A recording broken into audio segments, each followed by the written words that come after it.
Tunaendelea na Wizara ya Madini. Sasa namuita Mheshimiwa Baraka Ulimboka Mwamwengo, mbunge wa Kyela, aweze kuuliza swali lake.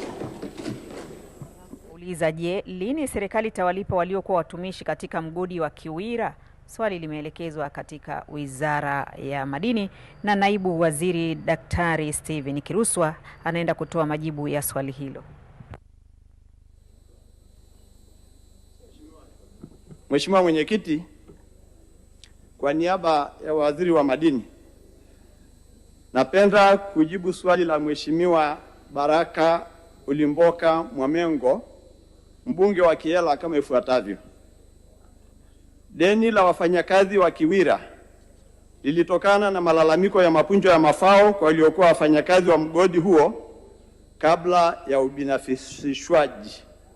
Baada ya kuwasilishwa kwa malalamiko ya mapunjo hayo na Chama cha Wafanyakazi Migodini na Ujenzi, yaani TAMICO, serikali ilifanya ukaguzi maalum kupitia mkaguzi mkuu wa hesabu za serikali, yaani CAG, mwezi Novemba mwaka 2008, na baadaye iliyokuwa Wizara ya Nishati na Madini nayo iliunda timu ambayo ilihakiki madeni hayo mwezi Disemba mwaka 2015. Uhakiki wa madeni hayo ulibaini kuwa madai halali ya wafanyakazi yalikuwa ni shilingi bilioni 1 na milioni 24 kwa wafanyakazi 893 badala ya bilioni 47 kwa watumishi 1687 zilizokuwa zinadaiwa na wafanyakazi hao. Aidha, kulikuweko na madeni ya wazabuni ikiwemo huduma ya ulinzi yenye jumla ya shilingi milioni 496 na hivyo kufanya deni kwa ujumla kwa shilingi bilioni 1 na milioni 520. Mheshimiwa Mwenyekiti, baada ya uhakiki, madeni hayo yalijumuishwa katika madeni ya serikali na wizara inaendelea kufuatilia Wizara ya Fedha ili madeni hayo yaweze kulipwa. Aidha, Wizara ya Fedha ilituma wataalamu wake mwaka jana 2025 kufanya tena uhakiki wa madeni hayo ili kujiridhisha na taarifa iliyotokana na uhakiki wa awali uliofanyika mwaka 2015 ili kujiridhisha kabisa kabla ya kulipa. Kwa sasa timu ya wataalamu inakamilisha taarifa ya uhakiki wa mwisho ili madeni hayo yaweze kulipwa na serikali. Asante sana Mheshimiwa Mwenyekiti. Mheshimiwa Baraka Ulimboka, maswali ya nyongeza. Mheshimiwa Mwenyekiti, nashukuru kwa majibu mazuri ya Naibu Waziri na majibu ya serikali. Mheshimiwa Mwenyekiti, jambo hili ni la muda mrefu sana, kulingana na kuwa baadhi ya wafanyakazi waliokuwa wafanyakazi wametoka duniani. Je, ni lini sasa serikali itawalipa hawa wafanyakazi ili wapate amani na ile haki yao? Swali la kwanza.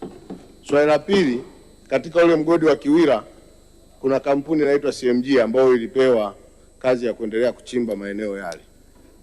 Nashukuru serikali, kuna baadhi ya wafanyakazi walikuwa wanadai hiyo kampuni, lakini kuna wafanyakazi ambao bado wanadai. Je, ni lini serikali itakuwa tayari kuifuatilia kampuni hiyo ili wale wafanyakazi waweze kulipwa stahiki zao? Majibu, Mheshimiwa Naibu Waziri. Mheshimiwa Mwenyekiti, kwanza nimpongeze Mheshimiwa Ulimboka kwa swali hili muhimu ambalo limefuatiliwa sana kwa muda mrefu, na hata na Naibu Waziri wa Ujenzi ambaye ni mbunge wa jimbo la Ileje ilipo mgodi huu wa Kiwira amekuwa akifuatilia swala hili mpaka wizarani. Na kama nilivyojibu kwenye majibu ya swali la msingi, uhakiki wote umeshafanywa. Taasisi zote zinazohusika zimeshashirikishwa na uhakiki wa mwisho ni huu uliofanywa na Wizara ya Fedha ambaye ndiye atakuwa mlipaji mkuu. Na sasa hatua iliyobaki ni taratibu za makusanyo ya serikali na taratibu za kulipa madeni, kwa sababu wananchi hawa wameshabainishwa, na nimhakikishie Mheshimiwa mbunge kwamba katika kipindi kisicho kirefu, pengine ndani ya mwaka huu wa fedha au katika bajeti tunayopitisha, hili deni linakwenda kumalizwa kwa sababu serikali imelitia katika orodha ya madeni ya serikali ambayo ni lazima yalipwe.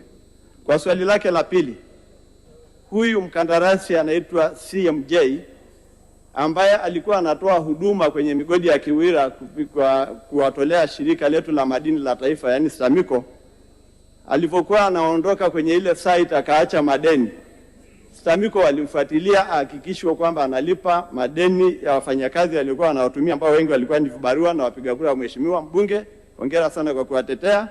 Na hivyo tunavyozungumza, wadai 7 wameshalipwa jumla ya shilingi milioni 16 na wamebaki 3 wanaodai shilingi milioni 5 na laki 2, ambao ndani ya muda mfupi, na niwaelekeze STAMICO wahakikishe kwamba wakandarasi hawa wasiondoke site bila kulipa madeni ya wafanyakazi au vibarua nao watumia, nao watakuwa wamelipwa ndani ya muda mfupi, na sisi kama serikali tutafuatilia ili wananchi wako waliofanya kazi pale wapate haki yao. Asante sana Mheshimiwa Mwenyekiti.